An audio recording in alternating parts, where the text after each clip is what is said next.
স্বাস্থ্যই সম্পদ, আর এই সম্পদের অন্যতম গুরুত্বপূর্ণ অংশ হল আমাদের কিডনি। কিন্তু কিডনিতে পাথর হলে শরীর আর জীবনের স্বাভাবিক ছন্দ যেন থমকে যায়।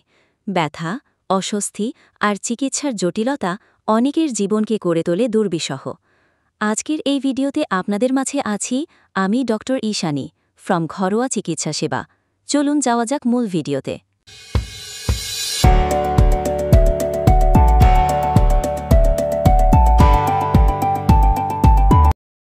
কিডনি পাথরের জন্য উপযোগী দৈনন্দিন খাবারের তালিকা।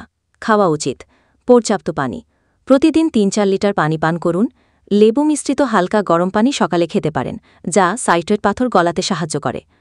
কম অক্সালেটযুক্ত খাবার, চাল, মুসুর ডাল, বাঁধাকপি, লাউ, করলা, কলা, আপেল, পেঁপে, দুধ ও দই সীমিত পরিমাণে খেতে পারেন ক্যালসিয়াম নিয়ন্ত্রণের জন্য। ফাইবারযুক্ত খাবার, নিয়মিত সবজি ও ফলমূল, আটার রুটি, ব্রাউন রাইস। উপকারী পানীয়, বার্লি বা যবের পানি, পাথরকুচি পাতার রস, সাধারণত ১ চা-চামচ করে দিনই ২ বার। এড়িয়ে চলবেন যেগুলি: ১. অক্সালেটযুক্ত খাবার, পালং শাক, বিট, টমেটো বীজ, বাদাম, বিশেষ করে কাজু, পিনাট, চকলেট, কোকো, ব্ল্যাক টি।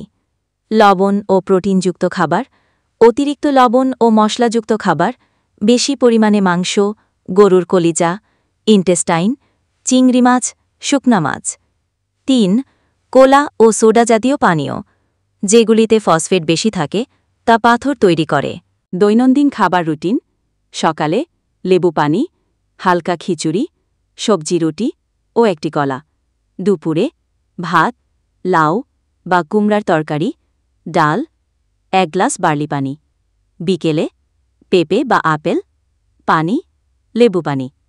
রাতে আটার রুটি, হালকা সবজি, কম পরিমাণে দই। অতিরিক্ত টিপস: প্রতিদিন সকালে ও রাতে পাথরকুচি পাতার রস খাওয়া উপকারী। ডাক্তারের পরামর্শ ছাড়া ক্যালসিয়াম সাপ্লিমেন্ট খাওয়া উচিত নয়।